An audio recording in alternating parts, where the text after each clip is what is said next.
Hello guys, good morning. આજે આપણે બનાવી રહ્યા છીએ શું બનાવી રહ્યા? ભીંડી મસાલાનું શાક. તો તમને આજે પૂરી પ્રક્રિયા બતાવવાના છીએ. જો તમે ધ્યાનથી જુઓ. કઢાઈમાં તેલ લઈ લઈશું પહેલા. પહેલા તેલ લીધું, પછી ગરમ થાય એટલે તેલને થોડું ગરમ થવા દેવું પડે. રાઈ જીરું નાખવાનું. રાઈ અને જીરું નાખીએ.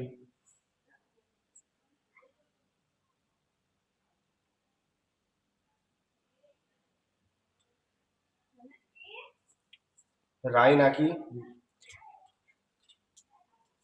જીરું નાખ્યું. જીરું નાખ્યું.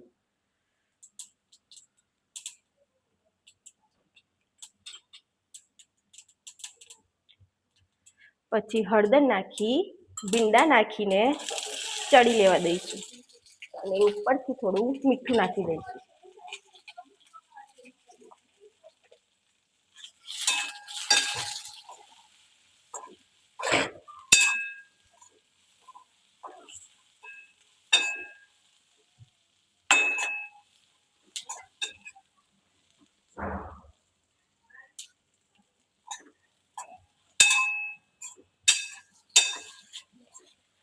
આને સરસ રીતે ચડી જવા દઈશું પહેલા.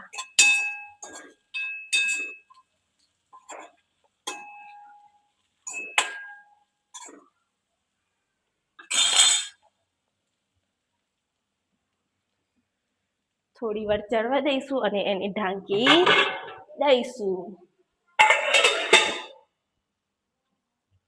તો ગાઈસ, પહેલા બધી સામગ્રી તૈયાર કરી રાખવી પડે. ડુંગળી સમારી લીધી જુઓ. ડુંગળી ક્રશ કરવાની, ટામેટા ક્રશ કરવાના અને લસણ ના આદુની પેસ્ટ કરવાની. લસણ આદુ મરચાની પેસ્ટ. અને આ જો મસાલો પણ તૈયાર છે. અને આ ગેસ ચાલુ છે અને આ શાક બધું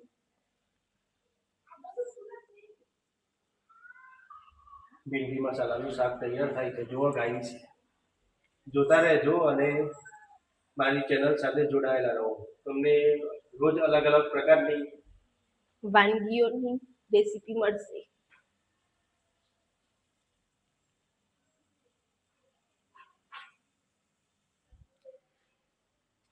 તેલ બી તૈયાર છે. જરૂરિયાત મુજબ વચ્ચે વચ્ચે નાખતું રહેવું.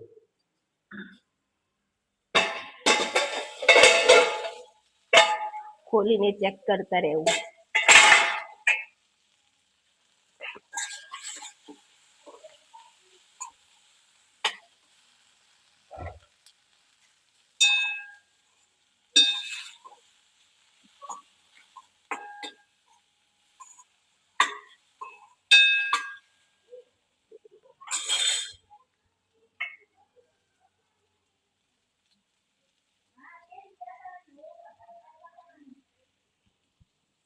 બતાવતો શું લાગે છે. જો તેલ ઓછું પડ્યું તો નાખ્યું વચ્ચે.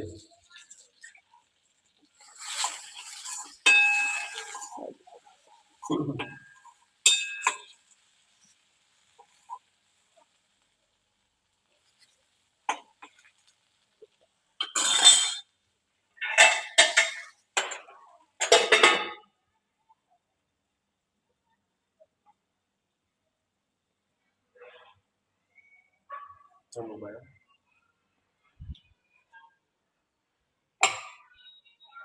ચાલુ કરો.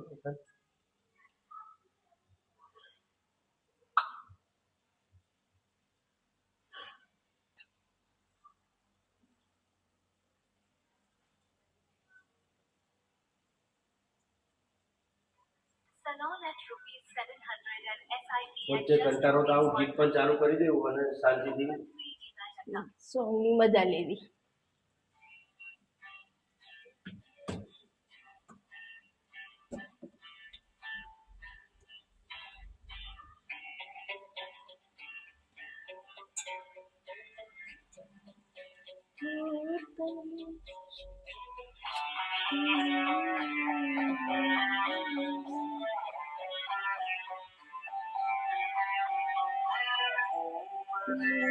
સુધ્યા કરો કરો ચાલ્યા કરો નહીં.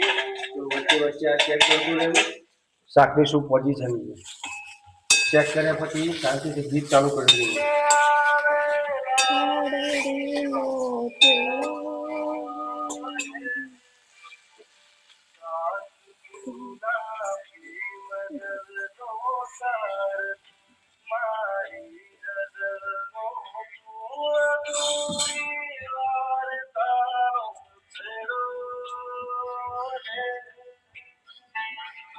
ભીંડા ચીકણા લાગતા હોય તો તમે ખટાશ ઉમેરી શકો છો, એનાથી ચીકાશ ઓછી લાગે.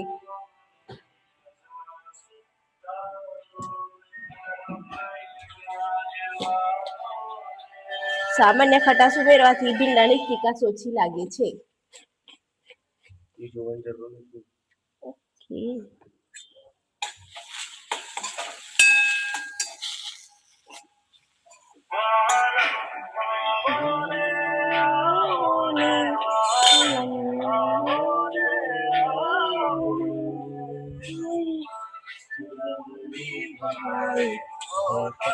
થયા થયા તારા થયા.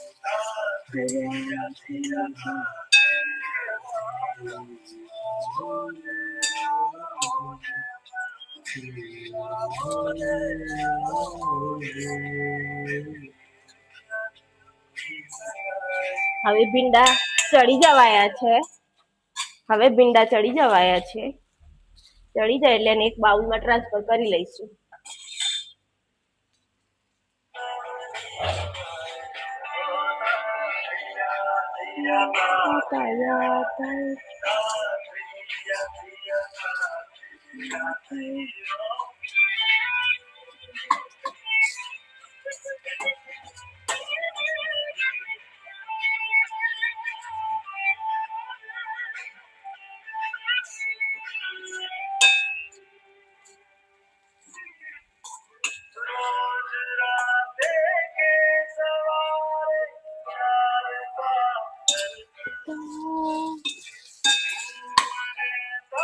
હવે આ ભીંડાને આપણે બાઉલમાં ટ્રાન્સફર કરી લઈશું. ચડી ગયા છે, ફરીથી ચડાવવાના છે એટલે વાંધો નહીં આવે.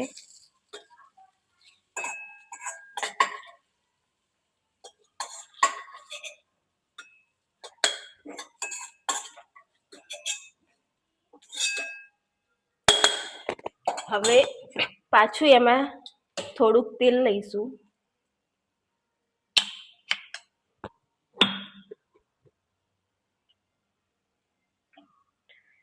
તેલ ગરમ થાય એટલે એમાં થોડીક રાઈ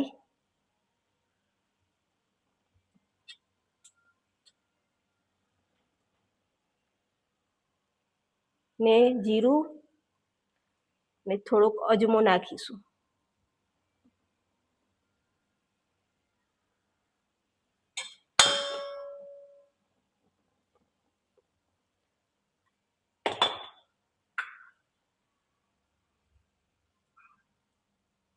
પછી આમાં લસણ મરચાંની પેસ્ટ નાખી દઈશું.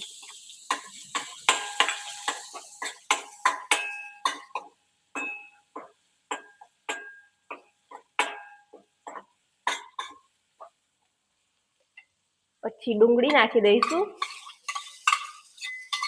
અને એને થોડી વાર શેકાવા દઈશું.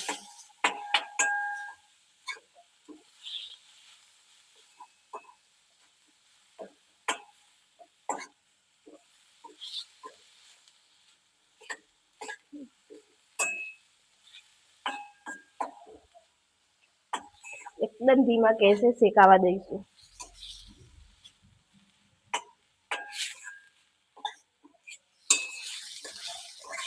તમે આની જગ્યાએ બીજા કોઈ પણ પેનમાં મૂકી શકો છો ડુંગળી.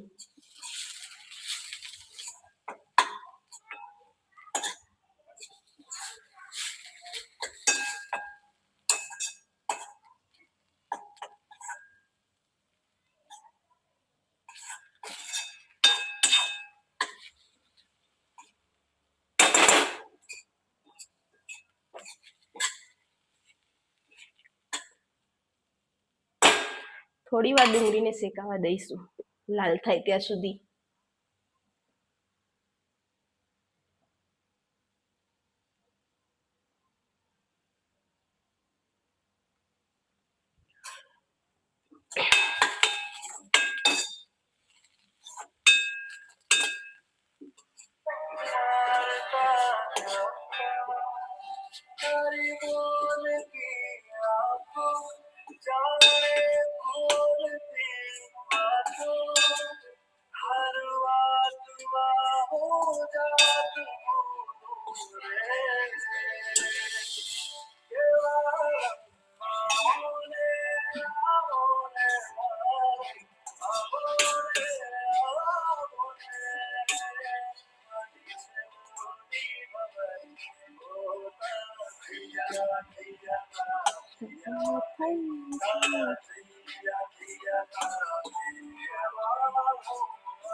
હવે ડુંગળી શેકાઈ જવાય છે, પછી એમાં ટામેટાની પેસ્ટ ઉમેરીશું.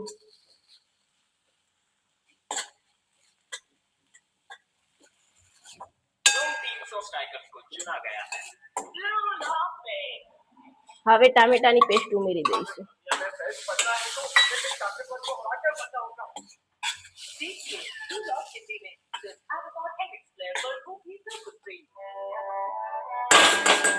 થોડી વાર ચડી દેવા દઈશું આને.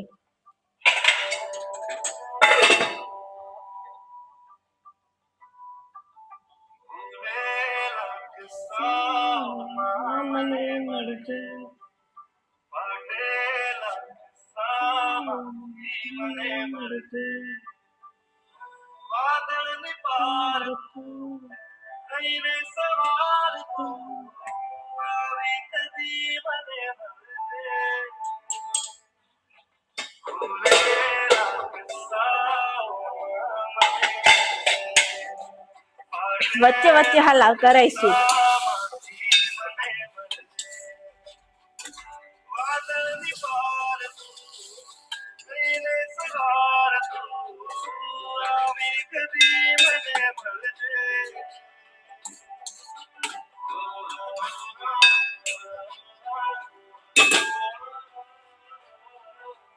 મીડિયમ થી લો ગેસ ની વચ્ચે ચડવા દઈશું.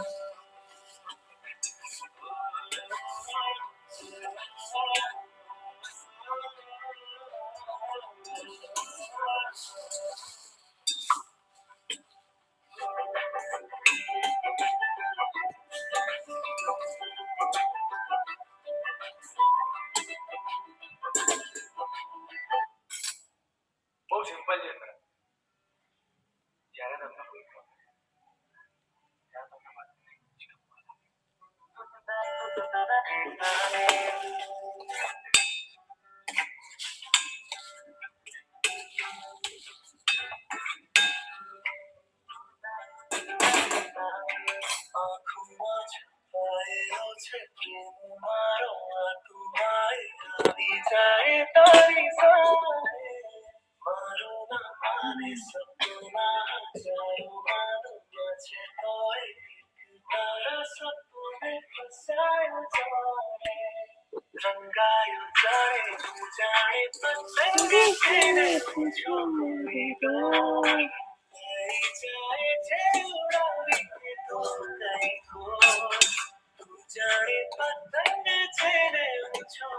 હવે આપણે આ ગ્રેવીમાં મસાલો કરીશું.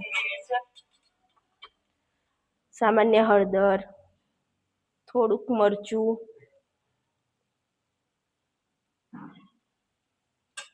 ધાણા જીરું પાવડર, જરૂર મુજબ મીઠું,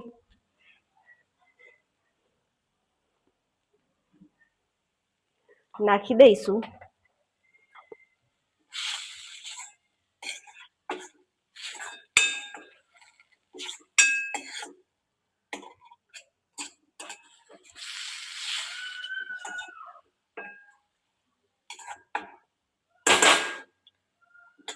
હવે ગ્રેવી બરાબર શેકાઈ ગઈ છે.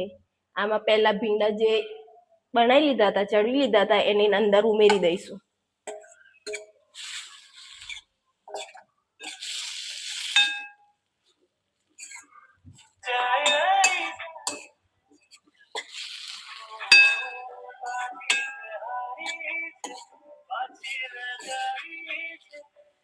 હવે આને થોડી વાર ચડવા દઈશું અને થોડુંક ઉપરથી આપણે 1 ચમચી જેટલો આચાર મસાલો નાખી દઈશું.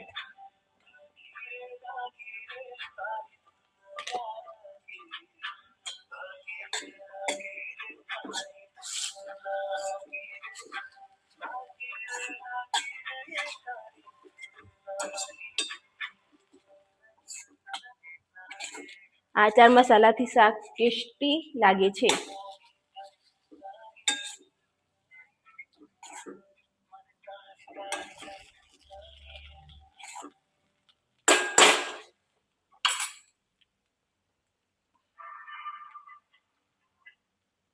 અને છેલ્લે આપણે આમાં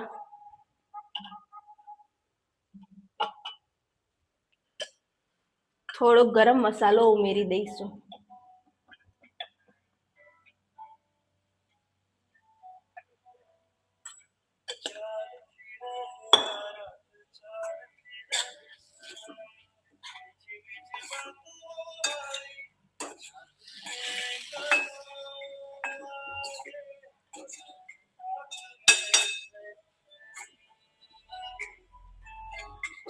સરસ મજાનું આપણું ભીંડી મસાલાનું શાક રેડી છે. હવે ઉપરથી દાણા લઈને સર્વ કરી દઈશું.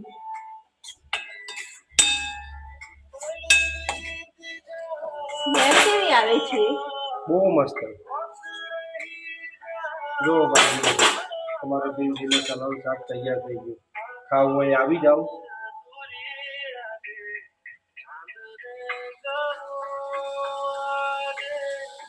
એટલી મસ્ત સુગંધ આવે છે, અત્યારે જ ખાઈ લો. રોટલી બને પછી જ ખવાય છે, તેના પહેલા તો ખવાય નહીં.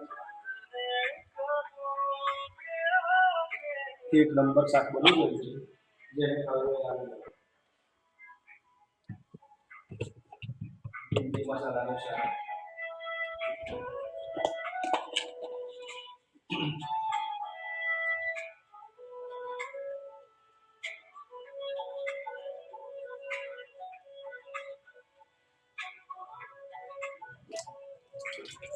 બોલે છે વાત સમય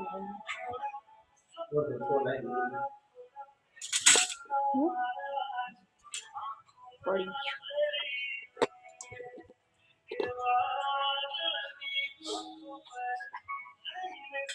ઉપરથી નાખી દઈશું દાણા, એટલે તમારું શાકમાં કોઈ કમી રહેશે નહીં. એક નંબર શાક બની ગયું છે, ટેસ્ટી.